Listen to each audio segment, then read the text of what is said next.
એક અગત્યની બાબત ઉપર મારે લોકોનું ધ્યાન દોરવું છે, આમ જનતાનું પણ અને આમ આદમી પાર્ટીના કાર્યકર્તાનું પણ.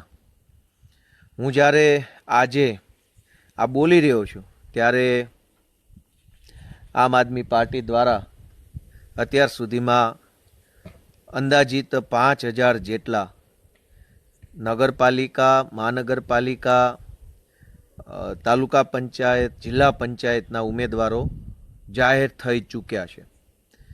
આ બહુ જ મોટી સંખ્યા છે.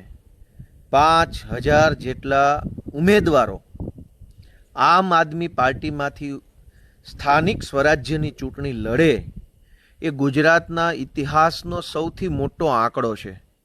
કેમ કે ગુજરાતના ઇતિહાસમાં ક્યારેય કોઈ ત્રીજી પાર્ટી આટલી મોટી સંખ્યામાં સ્થાનિક સ્વરાજની ચૂંટણીમાં નથી ઊભી રહી. આ પહેલી વખત, અને હજુ ક્યાં તારીખ પૂરી થઈ ગઈ, હજુ તો લિસ્ટ જાહેર થાય છે, હજુ તો સંખ્યા વધશે, હજુ તો ઘણી વધશે.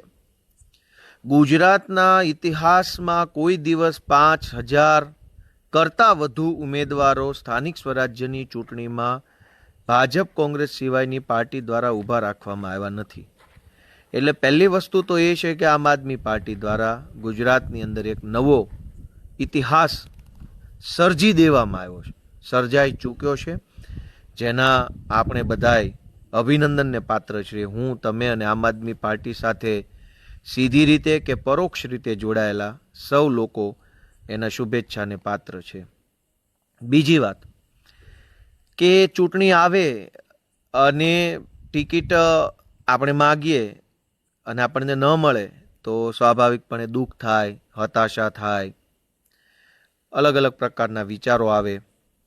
જે માણસ રાજકીય સ્વભાવનો હોય, રાજકીય સમજણવાળો જે માણસ હોય, જેને રાજકીય રીતે બધી ખબર પડતી હોય, એ માણસને 1 કલાક કે 1 દિવસ દુઃખ લાગે.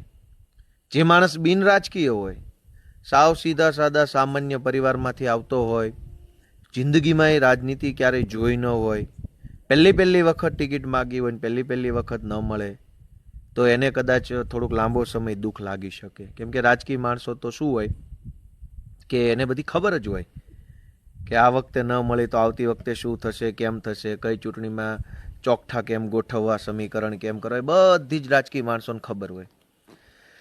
પણ મિત્રો, મારે એક અત્યંત મહત્વની બાબત માત્ર આમ આદમી પાર્ટીના કાર્યકર્તાઓના ધ્યાને મૂકવી છે, રિક્વેસ્ટ કરવી છે. અનેક લોકો સાથે મારે પાર્ટીમાં ખૂબ સારો પારિવારિક સંબંધ છે. લગભગ ગુજરાતના તમામ જિલ્લાઓમાં 10, 15, 50, 20, 100 જેટલી સંખ્યામાં કાર્યકર્તાઓ બહુ સારા મિત્રો છે. રેગ્યુલર ટચમાં હોય, એમના ઘરે ગયા હોય, જમવા સાથે ક્યારેક ગયા હોય, ફોન ઉપર ઘણી વખત લાંબી વાતો થઈ હોય, એવા અનેક મિત્રો છે આમ આદમી પાર્ટીમાં. અને ક્યાંક પોતાના માટે, ક્યાંક કોઈ બીજા કાર્યકર્તા માટે, ક્યાંક પોતે જેને સારા ઉમેદવાર માનતા હોય એવા વ્યક્તિ માટે ટિકિટ માગી હોય અને ન મળી હોય, પછી મારું ધ્યાન દોર્યું હોય અથવા પાર્ટીમાં અન્ય નેતાઓનું ધ્યાન દોર્યું હોય, એવી ઘટના ચૂંટણી ટાણે ખૂબ બને. પણ મારે બધા જ મિત્રોને એક વસ્તુ ધ્યાને મૂકવી છે કે આજે આપણામાંથી જે લોકોને ટિકિટ મળી છે સ્થાનિક સ્વરાજ્યની સંસ્થાની, એમાંથી મારી દ્રષ્ટિએ 85 થી 90% લોકો તો એવા છે કે જે એની જિંદગીમાં પહેલી વખત રાજનીતિમાં આવ્યા છે. અને એમાં 90%માંથી પણ મોટા ભાગના લોકો એવા છે, બહુ ઓછા લોકો એવા છે, સોરી બોલવામાં ભૂલ જાય, 90%ની અંદર પણ બહુ ઓછા લોકો એવા છે કે જે પહેલી કે બીજી કે ત્રીજી વખત ચૂંટણીની અંદર જતા હશે. તો આપણા જેવા અત્યંત સામાન્ય ગરીબ પરિવારના લોકોને ચૂંટણી સુધી પહોંચી શકાય એવું શીખવાડ્યું કોણે? આમ આદમી પાર્ટીએ અને અરવિંદ કેજરીવાલે. જે લોકોએ ટિકિટ માંગી હોય અને કદાચ ન મળી હોય કોઈ કારણોસર, કોઈ પણ એનું કારણ હોય કે નથી મળી ટિકિટ, તો માંગનાર વ્યક્તિને મારી એક સલાહ છે કે આજ આપણે ટિકિટ માંગી શક્યા, ક્યાં ફોર્મ ભરવું, ફોર્મ ભર્યા પછી કોને આપવું, આપણને જ ટિકિટ મળે એ માટે થઈને કયા લેવલના હોદ્દાવાળા વ્યક્તિઓને ફોન કરવા, કોને ફોન કરવા, કોના દ્વારા ફોન કરાવવા, આ બધી બુદ્ધિ તમને ક્યાંથી આવી? સમજણ ક્યાંથી આવી? કોણે શીખવાડ્યું આ બધું? 7 કરોડ લોકોનું ગુજરાત બન્યું છે. એમાંથી એવું બની શકે કે 1 કરોડ જેટલા યુવાનો હશે, કદાચ વધુ પણ હોય ઓછા પણ હોય.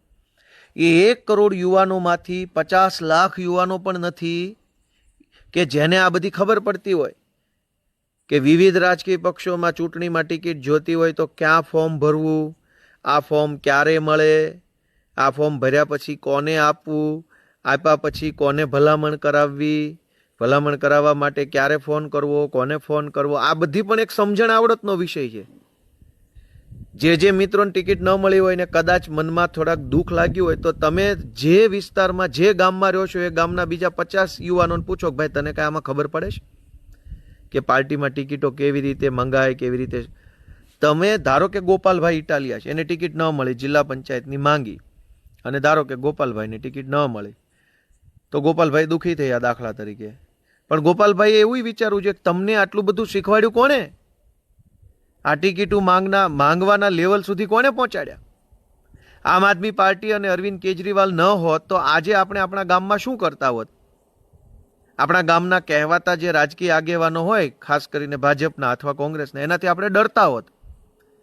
હું મારી વાત કરું તો આમ આદમી પાર્ટી ન હોત તો હું મારા ગામમાં કોઈ દિવસ જિંદગીમાં સરપંચ ના બની શકું, કેમ કે ભાજપ અને કોંગ્રેસ એ ક્યારેય ન બનવા દે.